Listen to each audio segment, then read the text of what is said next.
반갑습니다. 종교개혁자 중에서 존 켈빈, 특별히 저는 이 켈빈을 참 개인적으로 좋아합니다.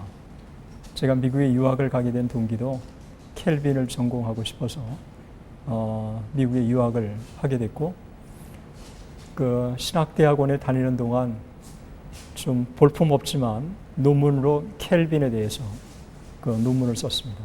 그래서 켈빈은 오랫동안 제 관심이었고, 또 이 켈빈을 조금 더 좀 정확히 알고 싶어하는 욕심이 제게 좀 있었습니다. 그러니까 2009년이면 켈빈 탄생 500주년을 맞습니다.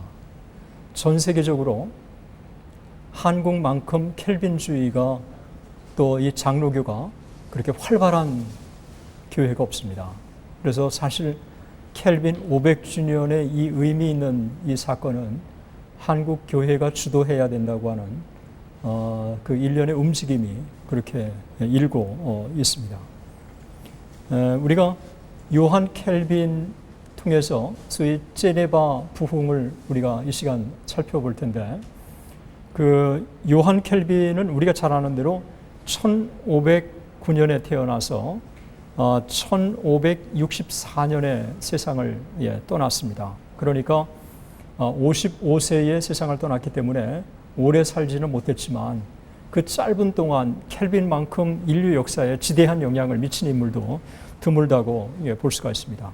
그래서 이 요한 켈빈은 그 20대에 이미 에라스무스와 유럽의 이 지성을 대표하는 그런 인물로 그렇게 평가를 받고 있습니다. 그리고 이 요한 켈빈의 영향을 받지 않는 사람이 없을 정도로 영적 대각성 운동의 주역들은 다 요한 켈빈의 영향을 받은 사람이에요.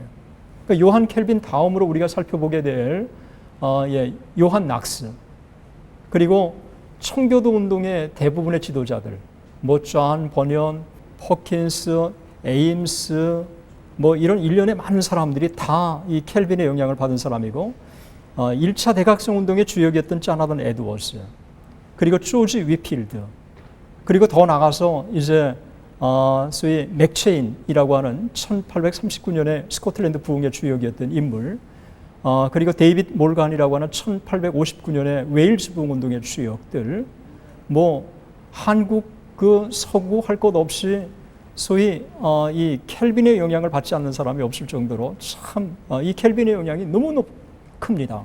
20세기에 그 지대한 영향을 미치고 있는 제임스 패커, 마틴 로이드 존스, 그리고 스펄전, 그리고 최근에 존 스타트에 이르기까지 요한 켈빈의 영향을 받지 않는 사람이 없을 정도로 요한 켈빈이 인류 지성사에 너무너무 중요한 역할을 했고 또 영향을 미쳐 왔던 것입니다. 이 요한 켈빈, 존 켈빈을 소위 영적 대각성 운동의 주역으로 삼는 이유가 몇 가지가 있습니다. 먼저 이 요한 켈빈은 예배 개혁을 단행했습니다. 그러니까 오늘날 소위 개신교 예배의 하나의 아주 분명한 기원을 이룬 사람이 요한 켈빈이라고 볼 수 있습니다. 또 하나는 신앙과 삶의 일치를 정확히 제시를 했어요. 그러니까 신학적으로 제시를 했고 자기의 삶을 통해서 일관되게 입증을 했습니다. 또 하나는 소위 성령의 역사에 대한 강조입니다. 그래서 성찬에 있어서 성령이 임재한다라고 하는, 성찬에 있어서 성령의 임재, 이런 것들을 통해서 성찬을 그냥 기념으로 받는다고 하는 쭈빙글리하고는 달리 정말 기도하는 마음으로 성령의 임재를 확인하면서 이 성찬을 받는 이런 움직임들이 개신교 안에 정착하게 된 거고, 그 다음에 말씀과 성령의 관계를 아주 잘 조명을 했어요. 그래서 이 성령이라고 하는 것은 독자적으로 역사하지 않고 말씀을 통해 말씀과 더불어 역사한다라고 하는 이 개신교 원리를 요한 켈빈이 설명하게 제시한 거예요. 그래서 이런 것들을 통해서 요한 켈빈이 소위 이 제네바의 부흥의 하나의 주역이라고 하는 이 차원을 넘어서 그 종교개혁 이후의 기독교 역사 지난 400~500년 동안 부흥운동이 일어나는 곳마다 요한 켈빈은 중요한 이 소위 신학적인 토대를 구축했다고 우리가 볼 수가 있습니다. 요한 켈빈은 아까 말씀드린 대로 1509년에 7월 10일 불란서의 피카디 노용에서 출생했습니다. 이 켈빈이 출생했던 한번 생각 한번 우리가 보시죠. 여기입니다. 이 생각 뭐 제가 실제로 가서 보면서 그 아름답게 보존됐다고 하는 사실, 또 참 역사 속에 걸출한 인물의 또 이 생가가 이렇게 역사적으로 보존됐다고 하는 사실, 이런 것들이 제게는 큰 도전이었습니다. 여기에서 출생했는데 이 아버지는 평범한 사람이었죠. 그래서 소위 교구주교의 이 법무관이었던 이 아버지가 이 아버지 제라드가 좀 켈빈을 제대로 키우고 싶어 했어요. 그래서 이 켈빈을 그가 이제 아버지의 뜻에 따라서 그가 그 유명한 파리 대학에 진학합니다. 이 파리 대학을 졸업한 다음 아버지는 법학을 또 공부하기로 보냈어요. 그래서 그가 그 오를레앙이라고 하는 대학에서 법학을 공부하고 있는 동안에 하여튼 그 이 회심의 변화가 그에게 다가오게 된 것입니다. 요한 켈빈을 이해하는 데 있어서 이 회심의 사건은 상당히 중요한 사건입니다. 1532년에서 34년 어느 어중에 일어난 사건이라고 그렇게 보고 있습니다. 이 켈빈의 이 회심 사건은 이 제임스 본스라고 하는 그 유명한 그 교회사가 중에 한 사람이 있는데 그 사람이 이런 얘기했어요. 켈빈의 회심은 하나님의 직접적인 역사였다. 그래서 하나님이 성경을 통해 이를 말씀하셨고, 그리고 그의 지성에 성령의 조명을 통해 각인시켜 주셨고, 그리고 구체적으로 성경의 이 가르침을 통해서 깨닫게 해주셨다고 그렇게 기록을 하고 있습니다. 회심을 통해서 이 켈빈은 당대의 대표적인 이 지성의 거두로 그가 이제 부상하기 시작하는데 1532년에서 1536년 사이에 일어났던 이 회심의 사건, 그가 시편 주석에 뭐라고 쓰고 있느냐 하면 갑작스러운 회심이었다. 그러니까 이 갑작스러운 회심의 사건이 구체적으로 아주 자세하게 설명되지 않았지만 이 회심의 사건이 그의 생애에 어떤 의미를 가져다 줬는가를 그가 몇 가지로 피력을 해주고 있습니다. 먼저 이 갑작스러운 회심이라고 하는 것을 통해서 성령의 주권적인 역사였다고 하는 것을 보여주고 있는 것입니다. 그 회심이 자연스럽게 이 칼빈의 회심이 바울과 어거스틴의 회심에는 견줄 수 없지만 이 성령의 강권적인 역사의 회심의 사건이었다고 하는 것이 아주 중요하게 우리가 부각되어져야 될 부분이고, 이런 면에서 마틴 루터도 역시 회심을 경험했는데 이 종교개혁자이던 요한 켈빈도 회심의 경험을 통해서 결국은 하나님 앞에 더 가까이 가는, 그리고 그의 신학이 새로워지는, 그의 신학이 더 성숙해지는 그런 계기가 됐던 것입니다. 어떤 변화가 있었느냐 하면 그 이후에 그의 생은 자기의 뜻을 따르는 생애이기보다는 하나님의 뜻을 따르는 생애입니다. 그의 생이 하나님의 절대 주권을 그렇게 강조했는데 그의 생애 자체가 하나님의 절대 주권을 높인 생애였어요. 그리고 성경에 대한 시각이 달라졌습니다. 지금까지는 이 성경은 여러 권의 훌륭한 책 중에 하나라고 하는 인식을 갖고 있었는데 이 회심의 사건 이후에는 성경은 유일한 텍스트, 더 텍스트가 됐어요. 성경이 가르치는 대로, 성경이 제시하는 대로, 성경이 계시하는 대로 자기의 인생과 자기의 가르침을 맞추려고 하는 게 이 이후의 칼빈의 생애였다고 그렇게 볼 수가 있습니다. 하나님의 영광을 위해서 하나님의 주권을 드러내는데 일생 동안 흔들리지 않고 변함없이 실천에 옮겼던 이 켈빈, 그가 세상을 떠나면서 떠나기 전 이런 신앙 고백을 남겼습니다. 그리스도께서는 십자가의 죽으심과 사랑의 공로로 나의 죄를 속량하셨습니다. 그리스도께서 나의 죄를 속량하사 하나님의 공의를 만족하셨습니다. 나는 또한 절대 주권의 구주께서 인류의 죄를 위해 흘리신 그 보혈로 나를 씻으시고 정결케 하사 그 은혜로 심판의 보좌 앞에 담대히 설 수 있도록 하나님께 진심으로 간구하였음을 고백합니다.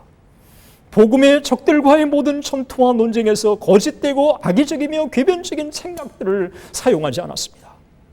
오히려 진리를 변호하는 데 솔직하고 신실하게 행동하여 왔음을 고백합니다. 그러나 나의 열정과 열성이 너무 느슨하고 쇠하여 나의 직분을 적절히 수행하는 데 헤아릴 수 없이 여러 번 실패하였음을 나는 고백합니다. 내가 주의 심판대 앞에 서는 날 나의 이런 정신적 자책감은 내게 지금보다 더 많은 게으름과 죄책을 입증할 것입니다. 하나님은 자비로우신 아버지이십니다.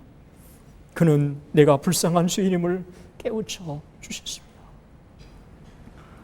한 인물이 하나님의 영광을 드러내기 위해서 일생 동안 정말 빈틈없이 살았으면서도 마지막에 자기의 죽음 앞에서는 자기가 죄인이라고 하는 사실을 솔직하게 인정하고, 그리고 하나님 앞에 나의 유약함과 나의 연약함과 하나님 앞에 이 부끄러움을 하나님 앞에 사과하는 이 아름다운 생애의 모습, 이 켈빈의 이 마지막 그가 죽음 앞에서 드린 이 기도, 그는 그의 생애의 자기의 신앙의 고백이고 하나님의 절대 주권을 인정하는 한 위대한 인물의 솔직한 고백인 것입니다. 제가 아는 어떤 분이 최근에 전화를 했더니 금식 기도 중이라고 얘기를 합니다. 3주를 금식하는데 하나님께서 힘주셔서 교회 사역을 하는데 전혀 지장 없도록 하나님이 인도해 주셨다는 거예요. 그의 고백을 빌리면 내가 볼 때 내가 생각해도 신기하다고 그런 고백을 합니다. 그러면서도 왜 그렇게 금식하냐고, 금식할 사람은 난데 왜 어떻게 당신이 금식하냐고 그랬더니 하나님 앞에 너무 부끄러워서 정말 이 금식하지 않고는 하나님이 견딜 수 없도록 몰아가셨다고. 하나님의 은혜를 깨달으면 깨달을수록 하나님이 나를 용서해 주시고 귀하게 사용해 주신다는 사실을 인정하면서도 하나님 앞에 내 자신의 부끄러움과 유약함을 놓고 하나님 앞에 눈물로 기도하는 그런 모습이에요. 이게 하나님의 은혜를 받은 사람들의 표식이라고 볼 수가 있습니다. 내가 최선을 다해서 하나님을 섬기고 내가 최선을 다해서 교회에 아름답게 성장시키기 위해서 노력을 했으면서도 불구하고 나는 하나님 앞에 무익한 종이라고 하는 이런 고백을 하는 것, 이게 진짜 하나님의 은혜를 받은 사람의 고백인데, 그런 면에서 이 요한 켈빈은 우리들에게 좋은 모델을 보여주고 있습니다. 일생 동안 하나님 앞에 살았지만 켈빈은 자신의 너무도 많은 약점, 자신의 실수로 항상 슬퍼하고 마음속 깊이 하나님을 두려워했던 그 모습을 읽을 수가 있는 것입니다. 그가 불후의 역작을 하나 남깁니다. 물론 한 권의 책은 아니지만 그가 남긴 책 중에서 인류의 역사를 바꾸는 위대한 책이 출연되는데 그 책이 바로 기독교 강요입니다. 1536년에 나온 책 기독교 강요, 바로 이 2권으로 된 책인데 그 중에 제가 한 권을 가져왔습니다. 이 기독교 강요는 사도 신경의 순서를 따라서 이 책을 기술을 했습니다. 이 사도 신경의 이 순서를 따라서 쭉 기술을 했으면서도 이 책이 1936년에 나왔다고 하는 것은 상당히 의미심장한 것입니다. 1532년부터 1534년까지 회심을 경험했다고 알려졌는데 이 회심을 경험하고 나서 얼마 안 있다가 이 책을 저술했다는 거예요. 그래서 그런 면에서 볼 때 기독교 강요는 회심의 결정체라고 교회 사가들이 이구동성으로 말을 하고 있습니다. 그런데 기독교 강요라고 하는 이 타이틀에 긴 타이틀이 붙어져 있어요. 뭐라고 붙여져 있느냐 하면 필수적으로 알아야 할 경건과 구원 교리에 대한 교훈, 경건을 열망하는 모든 사람들이 매우 읽을 가치가 있는 최근에 출판된 작품, 이 타이틀이 붙어져 있어요. 그래서 이 기독교 강요에 대해서 줄리어스 스칼리거라고 하는 사람은 뭐라고 표현하고 있느냐 하면 기독교 강요를 가리켜서 그는 얼마나 위대한 사람인가, 켈빈의 기독교 강요야말로 얼마나 훌륭한 책인가 라고 그렇게 고백을 하고 있습니다. 제가 미국에서 유학을 하는 동안 제가 공부한 학교에 벤 후저라고 하는 케임브리지에서 박사학위를 받고 온 지 얼마 안 된 젊은 교수가 한 사람 있었습니다. 그 사람이 켈빈에 대해서 아주 전문가고 아주 훌륭한 강의를 했는데 하도 켈빈과 기독교 강요에 대해서 예찬하니까 이런 질문을 학생이 하나 했습니다. 켈빈의 기독교 강요가 그렇게 대단합니까? 켈빈이 그렇게 훌륭합니까? 라고 하는 그냥 아주 기본적인 질문을 했는데 이때 벤 후저가 이런 얘기를 했어요. 기독교 지난 종교개혁 이후 450년이 넘는 역사 속에서 기독교 강요 이 한 권을 통해서 주님을 만난 수많은 교회사의 걸출한 인물들을 대라고 한다면 헤아릴 수 없이 많을 거라고. 한 사람이 쓴 한 책이 이토록 위대한 역사를 이룰 수 있는지, 어느 책이 그런 역사를 이룰 수 있는지 나는 알지 못한다고 그렇게 딱 얘기를 했어요. 질문을 했던 그 학생이 입을 다물고 말았습니다.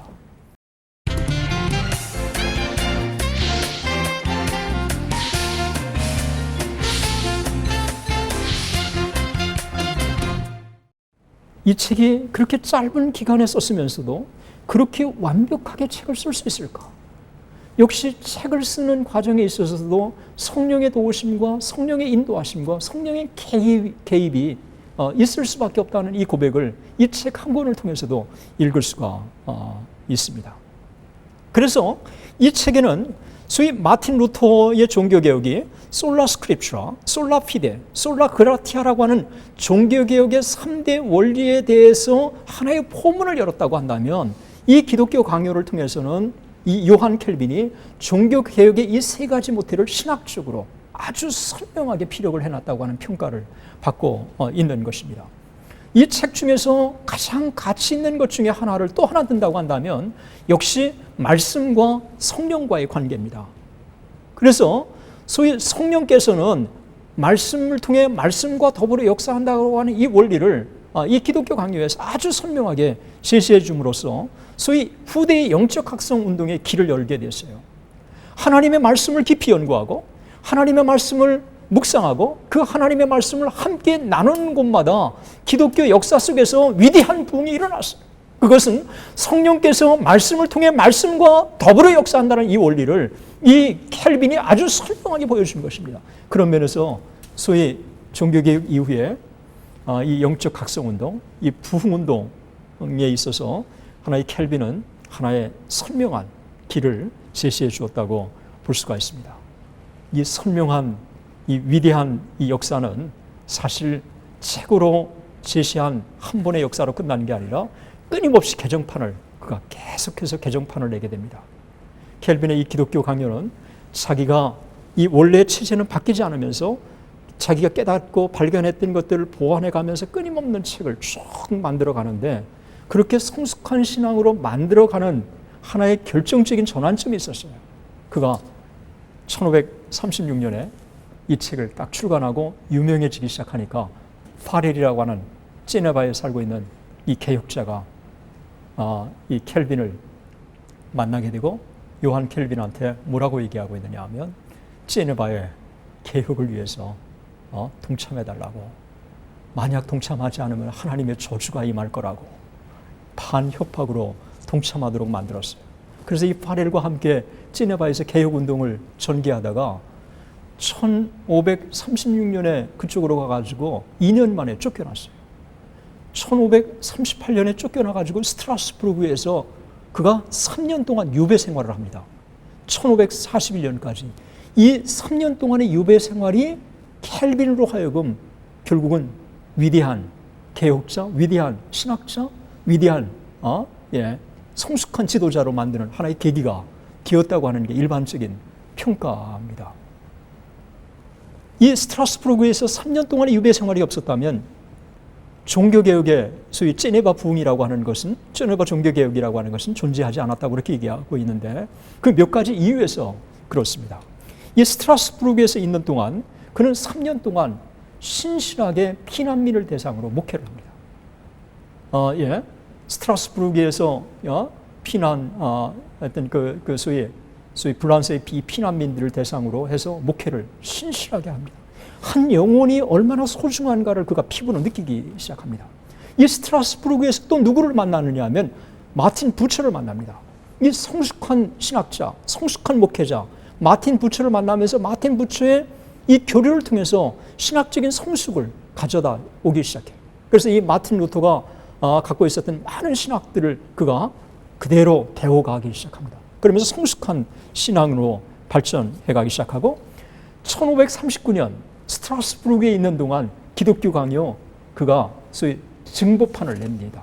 이런 면에서 이 스트라스부르크의 이 기간은 요한 켈빈에게 있어서는 소위 신학자에서 진정한 개혁자로 하나의 새롭게 거듭나는 하나의 계기를 마련해 줍니다.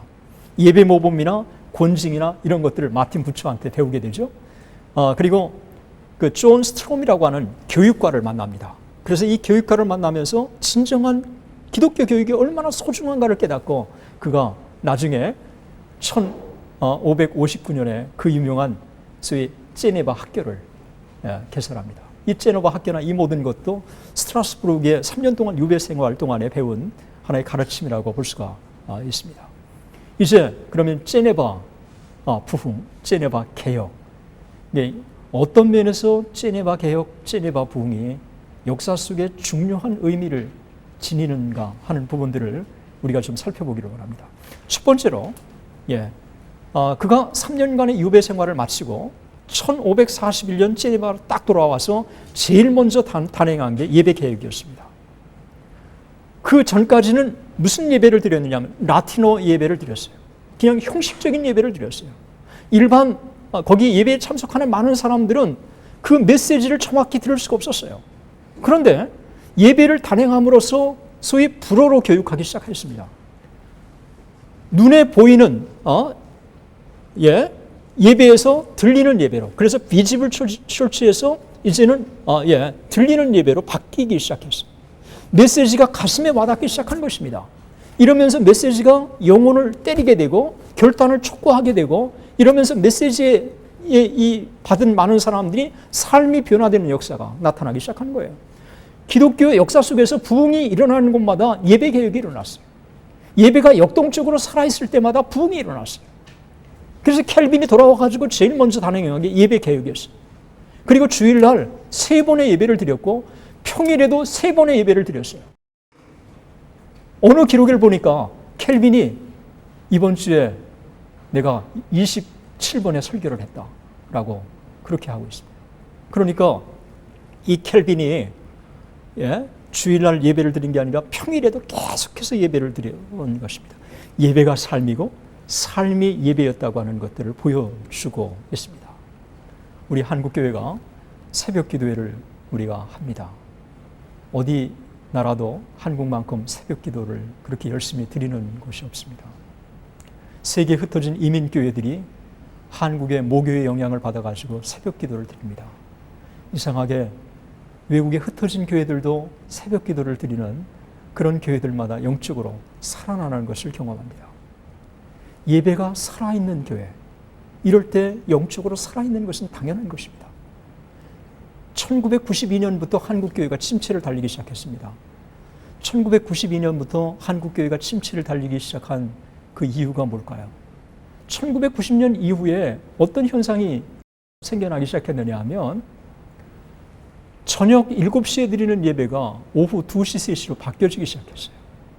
저 멀리 다니는 사람들이 소위 신도시가 생기면서 신도시에 있는 사람들이 가까이에서 예배 드릴 수 있도록, 주의를 온전히 지킬 수 있도록 그렇게 하기 위해서 저녁 7시, 8시에 드리는 예배를 오후 2시, 3시로 바뀐 것인데, 그러다 보니까 소위 주일 오전 예배는 최선을 다해서 드리고 오후 예배는 그냥 참여해도 되나 보다, 되지 않아도 되나 보다 라고 하는 이런 소위 중요성이 감소되는 예배로 바뀌기 시작했어요. 그러면서 영적으로 생명력을 상실한 것입니다. 전통적으로 한국교회는 3번 예배를 드렸습니다. 오전에는 성경 공부하고 오후에는 보통 예배를 드리고 저녁에는 일종의 전도 집회를 가졌어요. 그래서 저녁 7시에 드리는 이 예배는 영적으로 참 사모하는 사람들이 모여서 영적인 재충전을 받았던 그런 예배였어요. 이들이 재충전을 받고 다시 일주일을 살고 주일날 참 역동적으로 교회를 섬기고 이런 것들이 계속해서 진행이 되다가 저녁 예배가 결국은 오후 2시, 3시로 사라지기 시작하면서, 바뀌어지기 시작하면서 영적인 생명력이 한국교회에 급속하게 줄어들기 시작한 것입니다. 예배 개혁.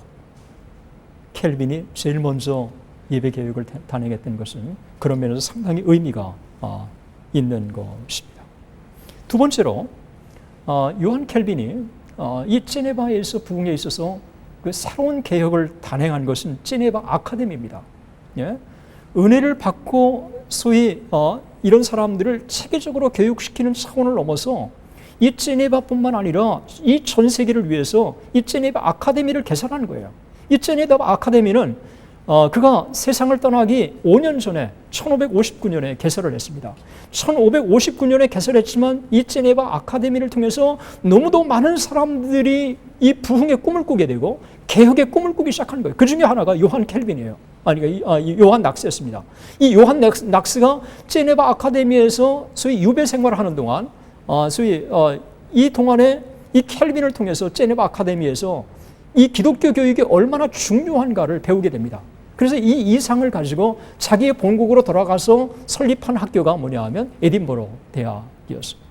이런 면에서 볼 때 이 제네바 아카데미는 제네바 종교개혁에 있어서 중요한 하나의 원동력이었다고 그렇게 볼 수 있습니다. 그래서 요한 낙스는 제네바 아카데미를 가리켜서 뭐라고 표현했느냐 이렇게 했습니다. 사도시대 이후 가장 완벽한 그리스도 학교였다. 사도시대 이후에 가장 완벽한 그리스도 학교였다. 영적으로 제네바의 이 학교가 비텐베르그 대학만큼 비텐베르그에 모여서 학생들이 유럽에서 온 학생들이 참 이 부흥의 불을 지피고 유럽 전역으로 흩어져서 부흥의 불을 지폈던 것처럼 제네바에 배운 이 학생들이 나라와 민족과 이 지역을 초월해서 도전을 받고 돌아가서 부흥의 놀라운 불을 지피게 됐던 것입니다. 이런 면에서 학교 교육이 얼마나 중요한가를 또한 역사에 보여주고 있습니다. 요한 켈빈의 이 제네바 부흥이 남긴 가장 값진 교훈, 그것은 바로 말씀과 성령과의 관계입니다. 이게 차이가 있는데 루터는 성령은 말씀과 별개로 역사한다라고 하는 신학을 갖고 있어요. 그런데 켈빈은 성령은 말씀을 통해 말씀과 더불어 역사한다라고 하는 이 원리를 기독교 강요에서 선명하게 피력했고 제네바의 자기의 사역을 통해서 선명하게 피력했고 그 이후에 켈빈의 가르침을 따라 말씀을 소중하게 가르치고 그리고 소중하게 배우고 그것을 실천하려고 하는 공동체마다 인류 역사에 부흥이 일어나게 된 것입니다. 그래서 이 제네바 부흥이라고 하는 것은 어떤 면에서 기독교 역사의 부흥이었느냐? 첫 번째로 개인의 각성이 공동체의 각성으로 이어진 것입니다. 제네바 전 도시가 거룩한 도시로 바뀌게 되었죠. 그리고 말씀을 통한 영적인 각성운동의 하나의 모델을 보여줬다는 것입니다. 뿐만 아니라 이 회개 운동이라고 하는 소위 근대 부흥이 일어났을 때 일어났던 이 강력한 회개는 없었지만 소위 정치적으로 도덕적으로 영적으로 제네바가 바꾸어지는 변화의 역사가 나타난 것입니다. 엄청난 사회개혁이 일어나기 시작한 거예요. 거룩한 도성으로 바뀌기 시작한 것입니다. 그래서 이 거룩한 도성이라고 하는 이 제네바라고 하는 것은 종교개혁 시대의 예루살렘이라고 평가를 받는 그런 이유가 바로 거기에 있습니다. 그래서 이 제네바의 이 문화 변혁 이런 것들을 통해서 근대 켈빈주의에 그 미친 영향, 켈빈주의가 근대 문화에 미친 영향, 경제에 미친 영향은 지대하지 않습니다. 막스 웨버가 소위 켈빈주의가 자본주의의 하나의 정신적인 원동력이 되었다고 그렇게 평가하는 이유가 바로 여기에 있는 것입니다. 영적인 대각성의 위대한 모델이 되었던 요한 켈빈, 그 요한 켈빈의 뒤를 이어서 부흥을 사모하는 사람들마다 참 요한 켈빈을 모델로 삼고 그리고 말씀을 통한 부흥을 꿈꾸고 있습니다. 웨일즈에서 에이비온 에반스 교수님, 1904년, 1859년의 부흥운동의 가장 세계적인 권위자, 그분을 만났는데 그분이 두 편의 논문을 저를 줬어요. 켈빈에 대한 논문인데 바로 켈빈은 성령의 신학자였다. 성령의 신학자 켈빈. 그런 면에서 이 켈빈이 오늘날 우리들에게 주는 큰 의미가 있는 것입니다. 말씀을 통해 말씀과 더불어 역사하신다는 성령, 그분은 오늘 우리와 함께 하시고 말씀을 통해 역사하시기 때문에 우리가 말씀을 준비하고 말씀을 암기하고 또 말씀을 우리 가슴에 담아야 될 이유가 바로 여기 있습니다. 감사합니다.